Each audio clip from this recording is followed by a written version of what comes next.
Es-tu prêt à mettre à nouveau au défi ton esprit logique et ta capacité d'attention? Alors attrape ta loupe, cher détective. Ta première tâche sera d'aider le Père Noël.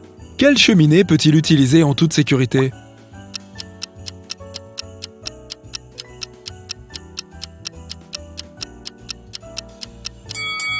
La première a l'air d'être complètement bloquée, donc il ne doit pas y avoir d'oxygène. Cela peut être dangereux. Regarde la deuxième cheminée. Il n'y a pas de neige dessus, ce qui veut dire que la cheminée est allumée en ce moment même. Le Père Noël doit donc choisir la troisième cheminée. Elle n'est pas complètement bouchée et il y a un peu de neige dessus. Aucun feu ne brûle dans son foyer. Un homme à moto a percuté la vitrine du magasin de Monsieur Ruby, a volé une douzaine de montres de luxe et s'est enfui. Lorsque la police est arrivée, Monsieur Ruby a dit qu'il était presque sûr que le coupable était son neveu, Patrick.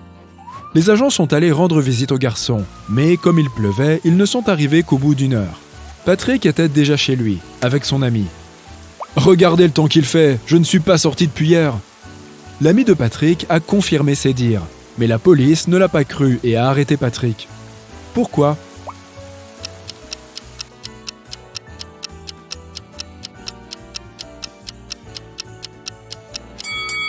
Son casque est accroché sur sa moto. S'il était là depuis la veille, il serait rempli d'eau de pluie. Un jour, un célèbre entraîneur de football a disparu des vestiaires. La police avait 3 suspects et tous faisaient partie de l'équipe de l'entraîneur. Brandon a dit qu'après l'entraînement, il était resté sur le terrain pour s'entraîner un peu plus. Il ne s'était pas encore rendu au vestiaire. André a juré qu'après l'entraînement, il était allé retrouver sa petite amie. Et James a déclaré que lorsqu'il était parti des vestiaires, l'entraîneur était encore là. Qui est le coupable selon toi?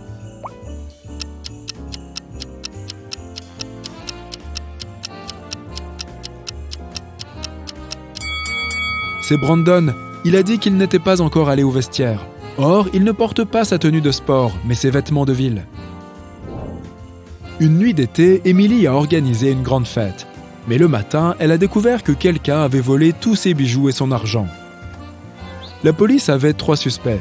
Daniel, le petit ami d'Emily, Lily, sa meilleure amie, et Anna, la sœur de la jeune fille. Daniel a dit à la police qu'il avait joué aux jeux vidéo avec son ami toute la nuit. Lily s'était sentie malade et était rentrée chez elle au milieu de la nuit.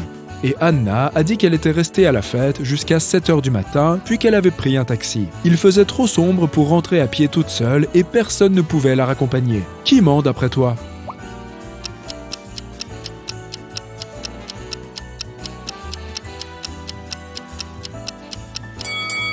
C'est Anna. À 7h du matin, en été, il fait déjà jour. Un riche homme d'affaires a disparu de chez lui. L'inspecteur venu enquêter sur l'affaire n'a rien trouvé d'inhabituel, sauf une note mystérieuse sur laquelle on peut lire 377I3. Il y a 3 suspects, Eric, Ellie et Colin. Peux-tu aider l'inspecteur à identifier le coupable?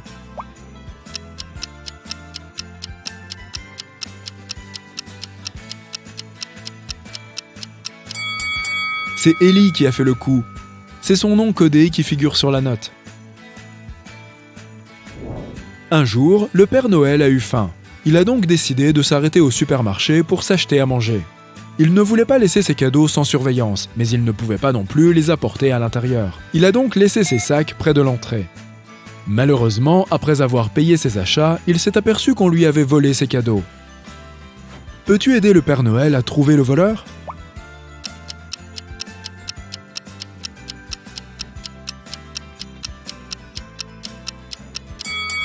C'est le 3e type, il essaye de cacher les cadeaux qu'il a volés. Un royaume a été réduit en cendres par un feu magique impossible à éteindre. Le seul survivant est le prince du royaume. Il a décidé de se rendre dans le territoire des sorcières pour découvrir qui avait détruit son pays.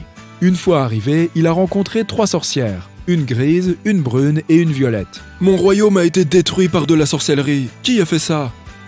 La sorcière grise déclare qu'au moment de l'attaque, elle était en vacances en Afrique. La sorcière brune dit au prince qu'elle venait juste de rentrer d'Inde. Et la sorcière violette affirme qu'elle peut prédire l'avenir et guérir les gens, mais qu'elle n'a pas le pouvoir de contrôler le feu. Laquelle d'entre elles est coupable selon toi?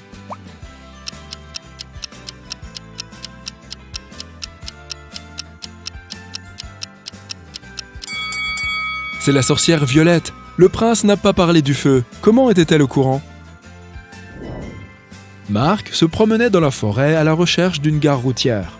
Soudain, il rencontra un homme qui lui dit qu'il verrait bientôt une intersection. Il y aurait un poteau avec 2 panneaux. Celui de droite serait mensonger et celui de gauche dirait la vérité. Effectivement, un peu plus tard, Marc trouva ce poteau. Le panneau de droite disait « vers la gare routière » et celui de gauche disait « vers la forêt ». Dans quelle direction se trouve la gare selon toi?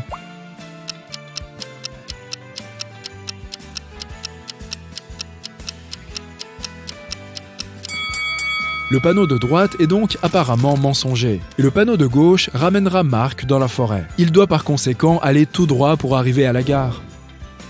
Un homme et une femme trouvèrent le Père Noël inconscient par terre en rentrant chez eux. Ils appelèrent la police. Lorsque les policiers arrivèrent, ils interrogèrent les suspects. Il s'agissait des enfants du couple. Leur fille de 17 ans affirma qu'elle avait téléphoné à son petit ami pendant l'absence de ses parents. Leurs fils jumeaux dirent qu'ils étaient allés se coucher afin de se réveiller tôt et ouvrir leurs cadeaux. Et leur plus jeune fille répondit qu'elle voulut faire une surprise au Père Noël. Elle lui avait donc préparé des biscuits. Regarde attentivement tous les suspects et dis-moi qui est le coupable.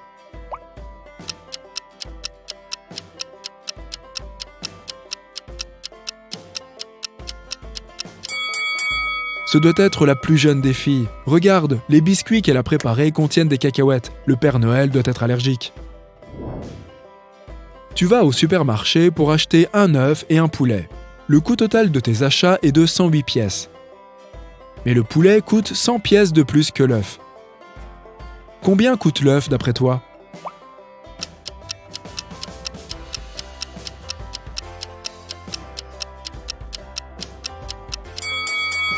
J'allais d'abord dire 8 pièces.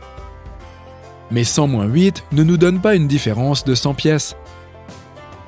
L'œuf coûte en fait 4 pièces. Sophia a disparu de chez elle et, grâce à une note trouvée dans son salon, la police a su qu'elle avait été kidnappée. L'inspecteur Peterson, venu enquêter sur l'affaire, a décidé d'interroger les voisins de la victime. Anthony a dit à la police qu'il avait travaillé de nuit.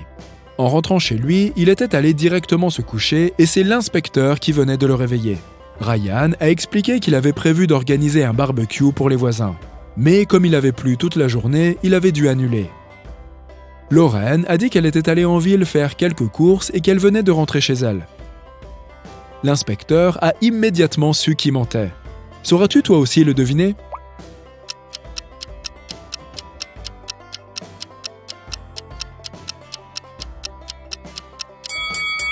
C'est Lorraine, il a plu toute la journée, mais il n'y a pas d'eau sous sa voiture. Cela veut dire qu'elle n'est allée nulle part. Emma s'est fait capturer par une sorcière. La sorcière l'a enfermée dans sa hutte et est partie. Emma avait très faim. Elle a trouvé 3 sortes de biscuits. Peux-tu l'aider à savoir quels biscuits sont sans danger?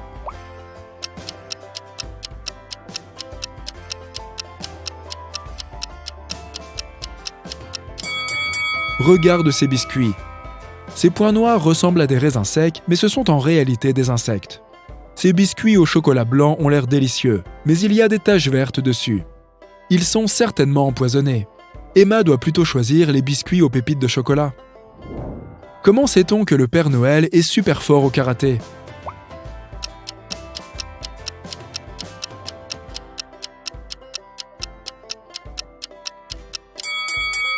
Il a une ceinture noire, bien sûr. Sauras-tu trouver le Père Noël qui n'a pas sa place ici?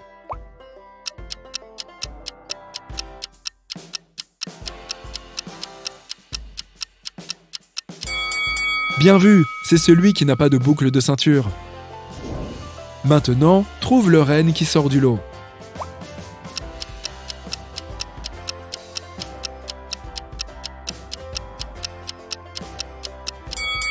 C'est celui-ci, son museau est rouge.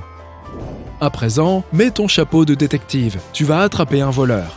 Regarde attentivement cette pièce et dis-moi où se cache le criminel.